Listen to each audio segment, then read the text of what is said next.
Tonight, your Mystery Playhouse presents Inner Sanctum. Mr. Host, the door.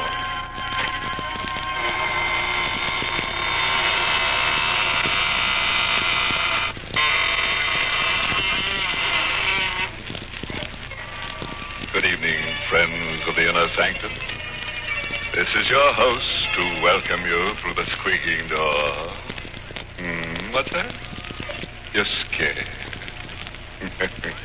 Don't be frightened.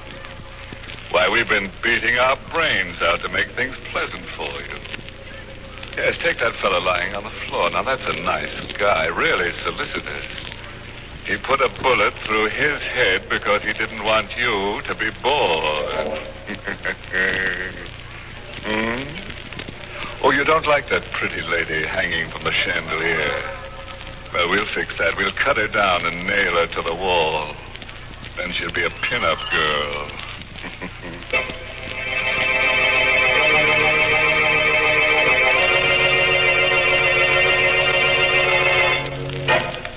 And now, friends, do whatever it is that you do when fear fastens cold fingers on your spine. A cigarette, perhaps, or a handkerchief to twist. Anything to brace you against tonight's tale of horror.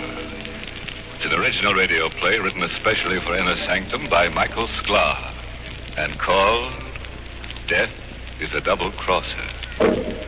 Our star tonight is Lawson Zerby, who plays the part of Harry Smith, murderer. I looked at the blood-splattered mallet, still gripped in my hand, and down at Marie's body. It was like coming out of a bad dream, only to go into a nightmare. Instead of using a mallet to cut the King Midas diamond, I'd used it to murder my wife. And the big diamond was still in the vise, still sparkling in the light of the work lamp, still tormenting me with the glow of its inner fires. The thing was evil. Anderson had warned me. Does the diamond frighten you, Harry? No wonder. The story of great diamonds is a history of intrigue, violence, murder. Anderson was right. My luck had been all bad ever since I came to his house. It was one of those old New York brownstones, big enough for several families, but only 2 people were living there when I came. Anderson and my wife. Marie was working as his housekeeper, and she gave me the layout. He's about 70 years old, Harry. He lives all alone here. It's perfect for you. No family? No wife, no children, no friends. He never goes out except on business, and no one ever comes to see him. Sounds good to me, Marie. Good. It's perfect. I'll tell him you just got out of the Army. He won't ask questions. He'll never find out you were in prison. What does he do for a living? He's a diamond cutter. A diamond cutter? You don't say. He was famous once. Diamonds. He doesn't cut little ones, Harry. Only the great big diamonds worth thousands of dollars.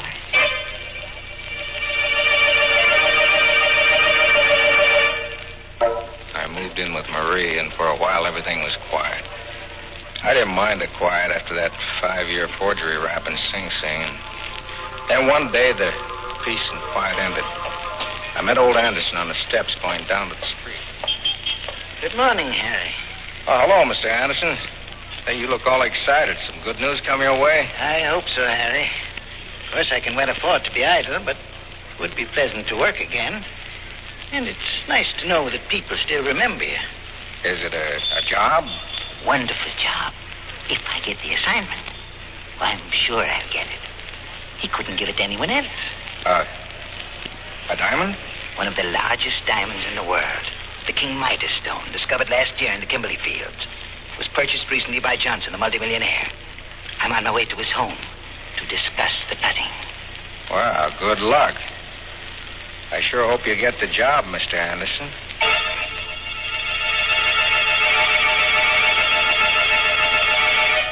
The next afternoon, Anderson invited me up to his workroom.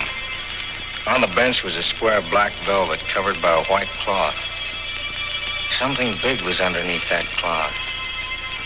Anderson lifted it, And for the first time, I saw the King Midas diamond.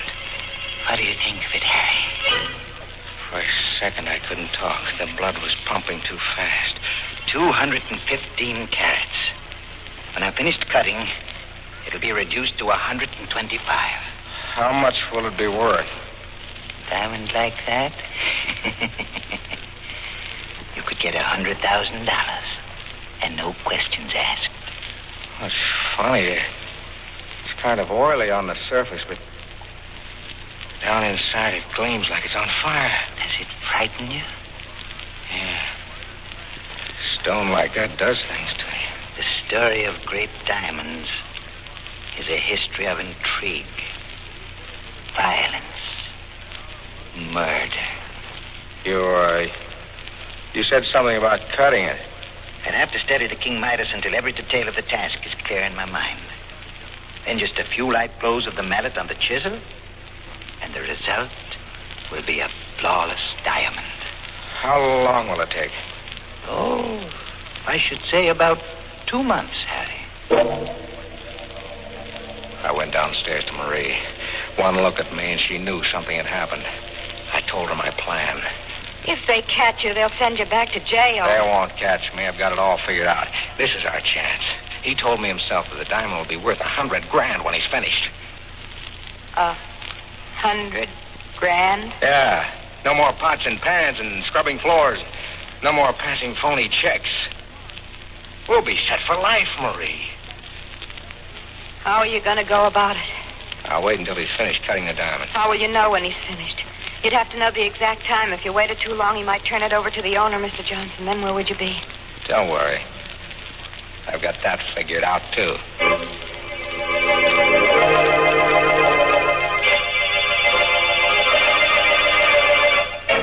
So you want to become a diamond cutter, Harry? If you'll teach me the work, Mr. Anderson, I promise it won't be any bother. All I want to do is watch you while you go about cutting the King Midas. Diamond cutters aren't made overnight. It takes a great deal of time. I spent 50 years learning the craft. Oh, please, Mr. Anderson, you don't know what this means to me. Well, all right, Harry. I'll let you watch me as I work. So that's how it began. Every day for 2 months, I went upstairs and watched Anderson as he studied the King Midas diamond. Cleavage must take place along planes parallel to the octahedron bases of the crystal. Step by step, he explained the job, how he would split it, where he would place the notches so that the diamond would split along the exact lines he wanted. He went over every detail again and again and again. Finally, he cut the notches for the splitting. Slowly, carefully. And then he placed the diamond in the vise. He got out the chisel and the mallet and placed them on the workbench. It was like a wedding ceremony. I was on fire. I couldn't wait. Just a few taps with the mallet, and it's done. Are you going to do it now? No, Harry. Tomorrow. Tomorrow. He kept putting it off. Then I realized what it was. He was scared. He couldn't trust his unsteady hands. It hit me like a ton of brick. He was never going to cut that diamond. You're so smart. What are you going to do now? I'm going to cut the diamond myself. You? Yeah, me. I know how to do it. It's all set. There's nothing to it. But what about Anderson? We don't need Anderson anymore. You mean... Yeah. But that's murder. So it's murder. They'll never pin it on us. I've figured out a way to do it without leaving any trace behind. We went upstairs. Anderson was standing where I left him at the workbench.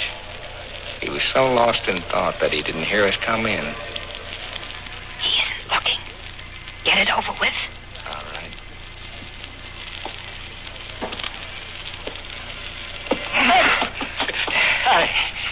Let go of me. I don't like to do this, Mr. Anderson, honest. Mary, stop it. It's no use, Mr. Anderson. I don't Please. He begged for mercy. He fought back, but it was useless. I had a firm grip on his neck with both hands, and he was an old man. I squeezed tighter and tighter till his voice was cut off. His body stopped thrashing around. I held him like that a couple of seconds more for good measure. You can let go of him now.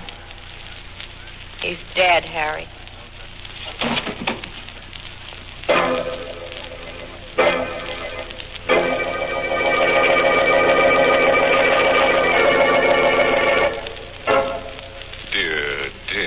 Dear. Imagine that. Cold-blooded murder. Killing a harmless old man like Mr. Anderson, choking him to death. Doesn't that slay you? And all because of a piece of ice. Why, it makes me hot under the collar. And that cool cucumber, Harry Smith. I'll bet he gets so hot that he'll burn before he's through.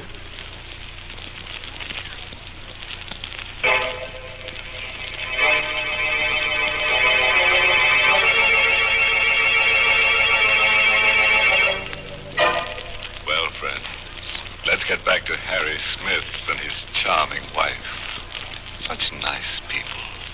They killed old Anderson, the diamond cutter, to steal a piece of ice worth $100,000. And unless they have a lot of another kind of ice handy, they'll have to do something fast to get rid of the body. We carried Anderson's body down to the cellar and broke open the brick wall. Placing the old man's body behind it, we bricked it up again. Then we went through my plan. I wrote a suicide note. To whom it may concern, I, Olaf Anderson, because I failed in the task of cutting the King Midas diamond, have decided to take my life. When this note is found, I will be dead. It was easy for me, a professional forger, to fake the suicide note in Anderson's handwriting. I had him say he was going to end it all in the river and that he was taking the diamond with him to his death. And that night, Marie and I took a walk across the footpath over the Hudson River Bridge. When we reached the middle, You got the suicide note in Anderson's overcoat pocket? Yeah. No cars coming from either direction. Now's a good time to drop it. There. The cops will find the coat and figure that he took it off before he climbed the rail and jumped. All right. Come on, hurry. Let's get away from here. We went home. Marie telephoned police headquarters and asked for the Missing Persons Bureau. Hello? I want to report a missing person. It's the man I work for, Olaf Anderson. Yes, Anderson. I'm his housekeeper, and I'm worried because it's so late and he hasn't come home. My name? Mrs. Harry Smith. We went to bed. I guess we would hear from the police the next morning, and I was right. Yes, what is it? Megan is the name, lady. Detective Joe Megan, Missing Persons Bureau. Oh, yes, come in. Are you the party who reported a man named Olaf Anderson missing? Yes, did Did you... we find him? I think so. I'd like you folks to come down to the morgue with me. The morgue? What for? They've got a body down there. Body of an old man that fits the description of Anderson. It was fished out of the Hudson River early this morning. You might be able to identify it.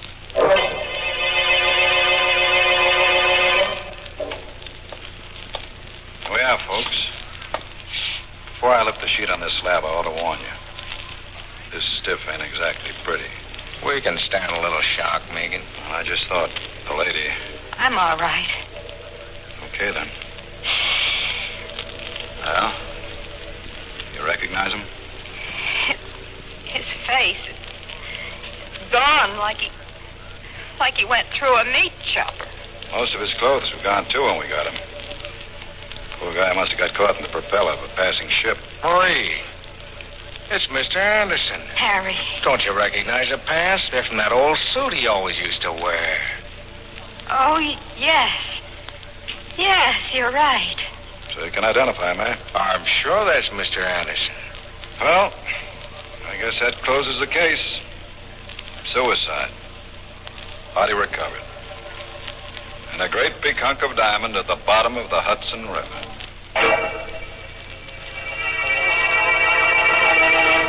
It was a lucky break for us. We were in the clear, and the King Midas diamond was ours. We went back to the house. I took the diamond up to the workroom, and I placed it in the vise. I got out the mallet and the chisel. I thought it would be easy to cut the stone until I tried. Well, what are you waiting for? My hand is shaking. I'm kind of nervous. Things have been coming too fast. Let's put this off until tomorrow.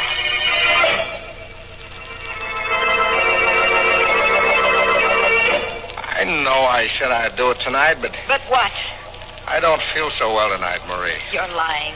How long are you going to keep this up? I take it easy. You said you knew how to do it. I do. Well, then cut it. For heaven's sakes, get it over with. Don't rush me. If I make a mistake, it'll cost us $100,000.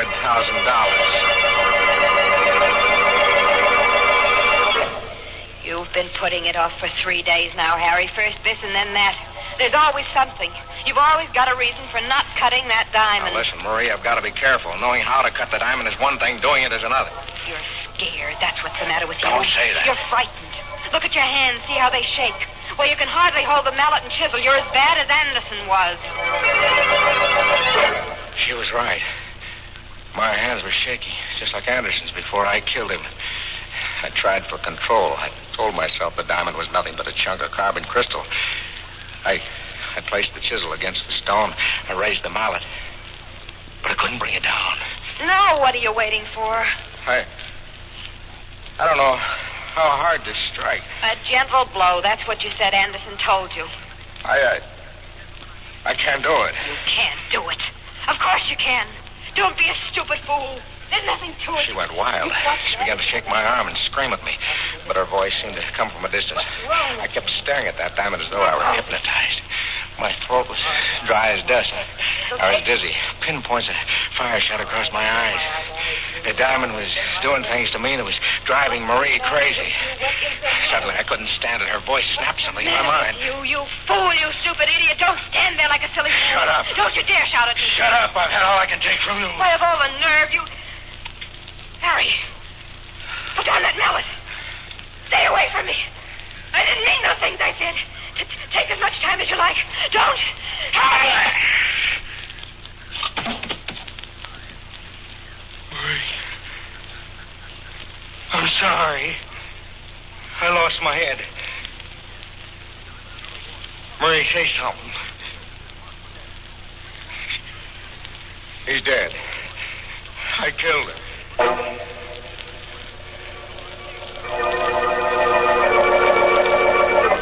I took her body down to the cellar, reopened the wall, placed her body with Anderson's.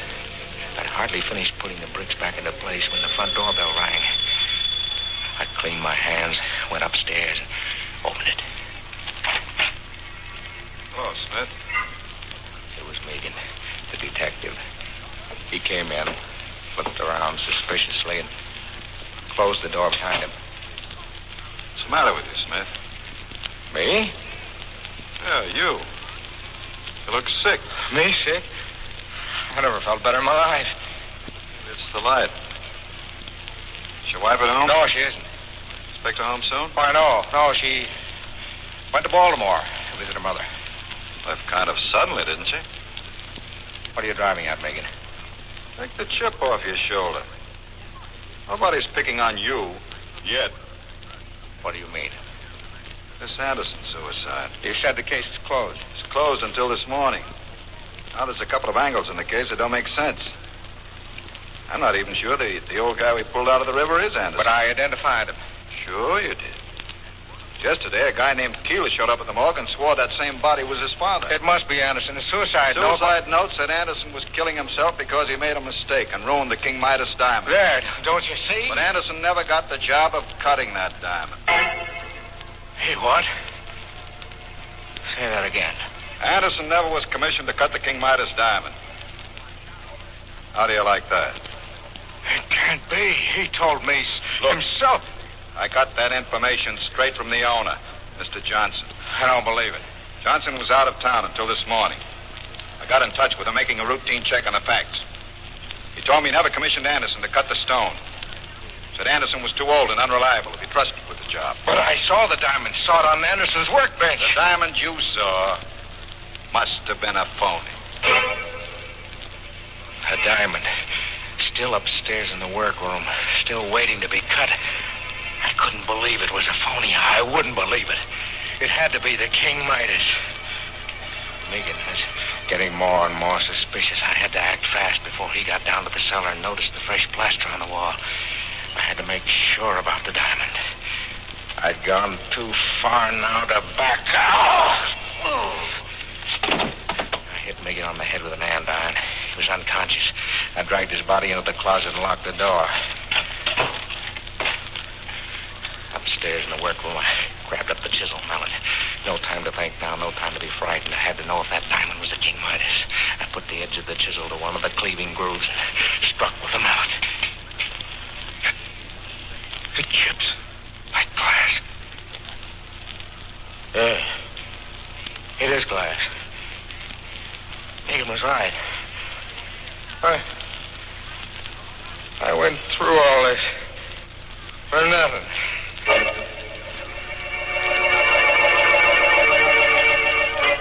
The whole thing was clear now. Anderson had lied to me. He had lied even to himself. Yeah, that was it.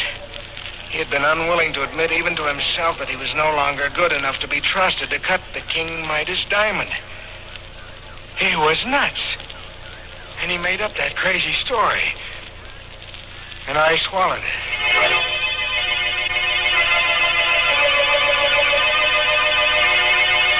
There was one thing left to do. I had to get away. As far away as possible and as fast as I could. I ran to the stairs.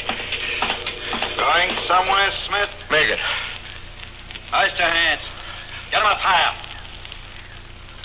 Now, come on down here. That's close enough. How'd you get out of the closet? No trick at all to force that door when I recovered from the crack on the head you gave me. That sock did something for me, Smith. You know, it gave me a brand new angle on this case. A new angle? Yeah. How's this? You thought Anderson had the King Midas diamond. So you killed him for it and planted that phony suicide note on the bridge. You know, we almost fell for it. No, You killed Anderson. I wouldn't be at all surprised if you murdered your wife. And all for a phony 5 and 10 cent store diamond.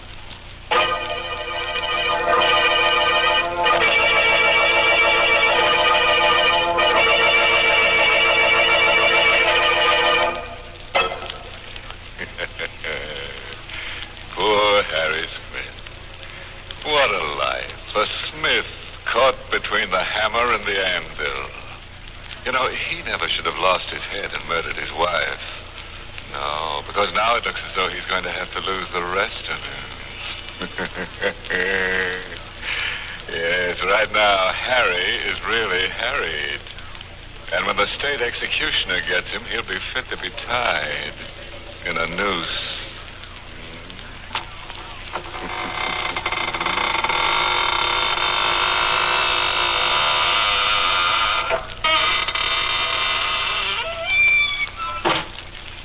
Well, thank you, Mr. Host, for an enjoyable performance in our Mystery Theater.